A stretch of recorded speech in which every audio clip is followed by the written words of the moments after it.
Brewery ആരോപണം സംബന്ധിച്ച് ഇന്നലെ ബഹുമാനപ്പെട്ട എക്സൈസ് വകുപ്പ് മന്ത്രി മറുപടി നൽകുകയുണ്ടായി. അതിൽ അദ്ദേഹം പറഞ്ഞത് രഹസ്യ രേഖയാണ് എന്ന് പറഞ്ഞ് ഞാൻ മന്ത്രിസഭയുടെ നോട്ട് വെബ്സൈറ്റിൽ പ്രസിദ്ധീകരിച്ചെന്ന് എന്നത് രേഖയാക്കി ഹാജരാക്കിയത്. ഞാനൊരിക്കലും അത് രഹസ്യരേഖയാണെന്ന് പറഞ്ഞിട്ടില്ല. ഞങ്ങളുടെ ഒരു ആരോപണമുണ്ട്. എന്താരോപണം? ഒരു വകുപ്പുകളുമായും ചർച്ച ചെയ്യാതെയാണ് ഈ തീരുമാനമെടുത്തത്. എക്സൈസ് മന്ത്രിയും മുഖ്യമന്ത്രിയും മാത്രം അറിഞ്ഞുകൊണ്ടാണ് തീരുമാനമെടുത്തത്. ബന്ധപ്പെട്ട വകുപ്പുകളെ ആരെയും അറിയിച്ചിട്ടില്ല. ആ ആരോപണം തെളിയിക്കാനാണ് മന്ത്രിസഭയുടെ നോട്ട് ഞാൻ ഹാജരാക്കിയത്. അതിനേക്കാൾ വലിയ തെളിവ് പറയാനുള്ളത്. അതിനെ നിഷേധിച്ചില്ല. ഞാൻ കൊണ്ടുവന്നത് വ്യാജരേഖയാണെന്നും പറഞ്ഞില്ല, അല്ലേ?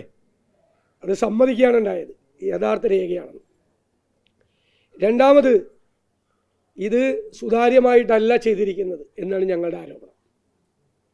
അദ്ദേഹം പറഞ്ഞു 2023 മദ്യനയം മാറി.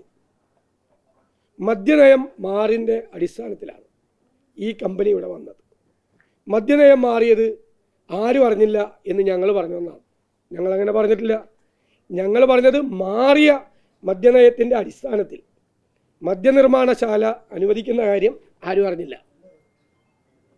കേരളത്തിൽ ഒരു ഡിസ്റ്റിലറി അറിഞ്ഞില്ല, പാലക്കാട് ജില്ലയിൽ ഒരു ഡിസ്റ്റിലറി അറിഞ്ഞില്ല. പക്ഷേ മധ്യപ്രദേശിലും പഞ്ചാബിലും പ്രവർത്തിക്കുന്ന ഒയാസിസ് കമ്പനി അറിഞ്ഞു. അതെങ്ങനെയാണ്? ഒരു അപേക്ഷ ക്ഷണിച്ചിട്ടില്ല ആരുടെയും. ഇവരുടെ അപേക്ഷ മാത്രം സ്വീകരിച്ചു നടപടിക്രമങ്ങളുമായി രഹസ്യമായി മുന്നോട്ട് പോയി, ഒരു വകുപ്പും അറിയാതെ. സുതാര്യമാണോ? എങ്ങനെയാണ് ആ കമ്പനി മാത്രം അറിഞ്ഞത്? ആ കമ്പനി മദ്യനയം മാറുന്നതിന് മുമ്പ് ആ കമ്പനി എലപ്പള്ളി പഞ്ചായത്തിൽ സ്ഥലം വാങ്ങിച്ചല്ലോ. മദ്യനയം മാറും എന്ന് അവരെങ്ങനെ അറിഞ്ഞു നേരത്തെ? അപ്പോൾ കമ്പനിക്ക് വേണ്ടിയിട്ടാണ് മദ്യനയം മാറ്റിയത്. ഒയാസിസ് കമ്പനിക്ക് വേണ്ടിയിട്ടാണ് മദ്യനയം മാറ്റി അവർക്ക് മദ്യനിർമ്മാണശാല അനുവദിക്കാനുള്ള അവസരം കൊടുത്തത്. വളരെ വ്യക്തമാണല്ലോ കാര്യങ്ങൾ.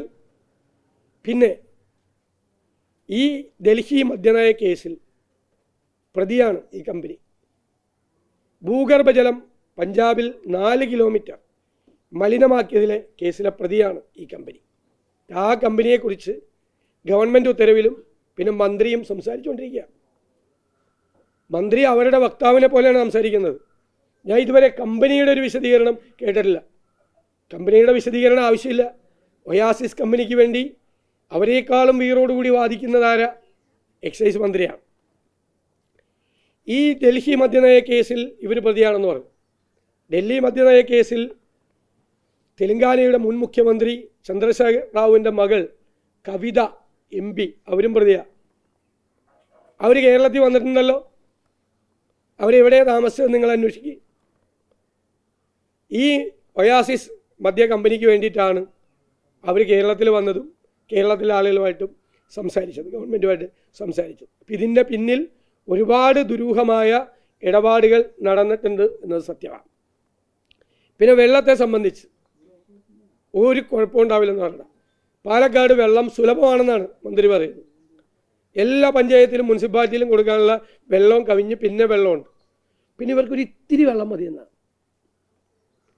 ഈ പ്ലാന്റ് മുഴുവൻ പൂർത്തിയാകുമ്പോൾ ഒരു ദിവസം 50 ദശലക്ഷം മുതൽ 80 ദശലക്ഷം ലിറ്റർ വരെ per day MLD per day വെള്ളം അവിടെ ആവശ്യമുണ്ട്. മന്ത്രി പറയുന്ന 5 ഏക്കറിലെ റെയിൻ ഹാർവസ്റ്റ്, അത് നന്നായി മഴ പെയ്തെന്ന് വെച്ചു. ഒരു കൊല്ലം മാക്സിമം അവിടെ ശേഖരിക്കാൻ പറ്റാവുന്ന വെള്ളം 40 MLY ആണ്. അതായത് ഒരു വർഷത്തിൽ 40 ദശലക്ഷം ലിറ്റർ. കാരണം അവിടെ 2000 മില്ലിമീറ്റർ മഴയുള്ളൂ. ബാക്കിയുള്ള കേരളത്തിൽ 3000 മില്ലിമീറ്റർ മഴയുണ്ട് ശരാശരി. ഇവിടെ ശേഖരിക്കാൻ പറ്റാവുന്നത് 40 ദശലക്ഷം ലിറ്റർ വെള്ളം ഒരു കൊല്ലത്തേക്ക്. കമ്പനിയുടെ ഫുൾ സ്വിങ്ങിലായാൽ ഒരു ദിവസത്തേക്ക് ആവശ്യമായ വെള്ളം ഉണ്ടാവില്ല ഈ റെയിൻ ഹാർവസ്റ്റിൽ. പിന്നെ റെയിൻ ഹാർവസ്റ്റ് എന്ന് പറയുന്നത് മഴവെള്ളം എങ്ങോട്ടാണ് പോകുന്നത്? ഭൂമിക്കടിയിലേക്കല്ലേ പോകുന്നത് മഴവെള്ളം. ഗ്രൗണ്ട് വാട്ടർ ടേബിൾ അല്ലേ മെച്ചപ്പെടുത്തേണ്ടതാണ്, മഴവെള്ളം പോകേണ്ടത്. ആ മഴവെള്ളമാണ് ശേഖരിക്കപ്പെടുന്നത്. ഈ മന്ത്രി 2019 പാർലമെൻറ്റ് തെരഞ്ഞെടുപ്പിൽ മത്സരിക്കുമ്പോൾ ഒരു ഇൻ്റർവ്യൂ കൊടുത്തു. Water crisis remains an important issue in Palakkad, and the MP himself admits, even some of my projects had to be abandoned due to depleting groundwater resource. There are places where no water was found even after digging up to 3 wells. We have to plan more sustainable projects. ഞാൻ MP ആയിരിക്കുമ്പോൾ ground വാട്ടറിൽ വെള്ളം ഇല്ലാത്തതുകൊണ്ട്, ground water ഇല്ലാത്തതുകൊണ്ട്, എൻ്റെ table താഴെ കിടക്കുന്നതുകൊണ്ട് എനിക്ക് ഒരുപാട് പദ്ധതികൾ എനിക്ക് ഉപേക്ഷിക്കേണ്ടി വന്നു. ഇവിടെ തീരെ വെള്ളമില്ല. 3 കിണർ കുഴിച്ചിട്ട് പോലും വെള്ളം കിട്ടുന്നില്ല. ബോർവെല്ലായിരിക്കും, കിട്ടുന്നില്ല. അതുകൊണ്ട് ഇവിടെ ആവശ്യം സസ്റ്റൈനബിൾ പ്രോജക്റ്റുകളാണ്. അദ്ദേഹം മന്ത്രിയായപ്പോൾ വെള്ളം അസംസ്കൃത വസ്തുവായ പദ്ധതി കൊണ്ടുവരിക. പാലക്കാട് വെള്ളമില്ല എന്ന് 2019 MP ആയി മത്സരിക്കുമ്പോൾ ജനങ്ങളോട് പറയാണ്, വെള്ളമില്ലാത്തതുകൊണ്ട് പാലക്കാടത്തെ വെള്ളം ക്ഷാമം കൊണ്ട് എനിക്ക് ഒരുപാട് പരിപാടികൾ, പദ്ധതികൾ എനിക്ക് ഉപേക്ഷിക്കേണ്ടി വന്നു. 3 കിണർ കുഴിച്ചിട്ട് പോലും വെള്ളം കിട്ടുന്നില്ല. ഗ്രൗണ്ട് വാട്ടറിൻ്റെ ടേബിൾ വളരെ താഴെയാണ്. അതുകൊണ്ട് സസ്റ്റൈനബിൾ പ്രോജക്റ്റ്, സന്തുലിതമായ പദ്ധതികൾ എന്ന് വെച്ചാൽ പ്രകൃതിയുടെ കാര്യങ്ങളൊന്നും ഉപയോഗിക്കാത്ത, വെള്ളമൊക്കെ ആവശ്യമില്ലാത്ത പദ്ധതികളെ ഇവിടെ കൊണ്ടുവരാൻ പറ്റുകയുള്ളൂ എന്ന് പറഞ്ഞാൽ മന്ത്രിയായപ്പോൾ ഒരു ദിവസം 80 ദശലക്ഷം ലിറ്റർ വെള്ളം ആവശ്യമുള്ള പദ്ധതിയായിട്ട് വരികയാണ്.